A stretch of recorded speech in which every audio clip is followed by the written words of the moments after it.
बे समाव फरायसाफोरनि थाखाय मोनसे गिदिर आरो गोनांथार खौरां दिनै 6 जुन खालाराव फोसावगोन आसाम हायार सेकेन्डारि आनजादनि रिजाल्ट दिनै फुंनि 9 रिंगा जानाय लोगो लोगो हायार सेकेन्डारि आनजादनि रिजाल्टखौ फोसावनो हागोन बे गोनां बाथ्राखौ आसामनि गिबि मन्त्रि हेमन्त बिश्व शर्मा आरो सोलोंथाइ मन्त्रि डक्टर रनज पेगुआबो खौरां बिजोंनि गेजेरजों मिथिहोदों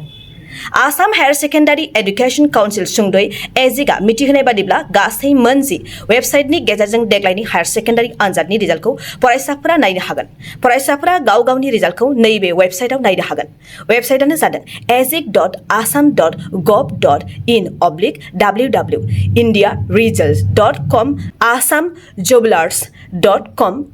आरो माखासे वेबसाइटनि गेजेरजों नायनो हागोन नंगौ दिनैनि सानाव 12 थाखोनि फरायसाफोरनि थाखाय सुखु आरो दुखुनि सान मानोना बोसोरफ्रोमबो फरायसाफोरा गाव गावनि मोजां रिजाल्टखौ लानानै गोबां रंजानायखौ नुनो मोनबोदों नाथाय देग्लायनि हायार सेकेन्डारि आनजादनि रिजाल्टआव फरायसाफोरा माबायदि उथ्रिसारगोन बेखौ फैगौ बावैसो समनि रिजाल्टआसो फोरमायगोन गुबुन फारसेथिं देग्लायनि हायार सेकेन्डारि आनजादाव बर' हारिनि फरायसाफोरा साबसिन हामसिनै उथ्रिसारगोनखौ मिजिंथिबाय मोनसे गोजोनथाव खौरां क'क्राझार सहरनि जेडि रडजों नांजाबनाय गोजोनपुरि रयेल एनफिल्ड श'रुमनि गोजौआव दंसै आइ आफा बिएम इन्स्टिट्युट अफ पेरामेडिक्स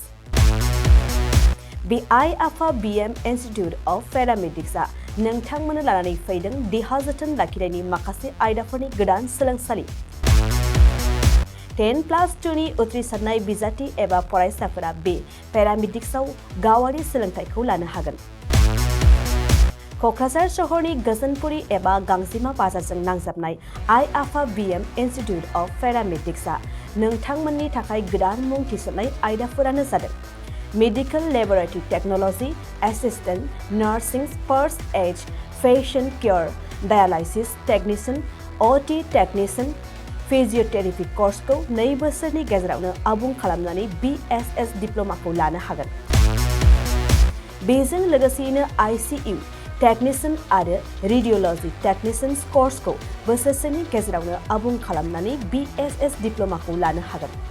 लोगोसे गासैबो डिप्ल'माखौ लानायनि उनाव सरकारि साख्रि मोननायनिबो सुबिदा दं जुदि नोंथांमोनहा बेफोर कर्सनि थाखाय गोदानै मुं थिसननो गोसो दंब्ला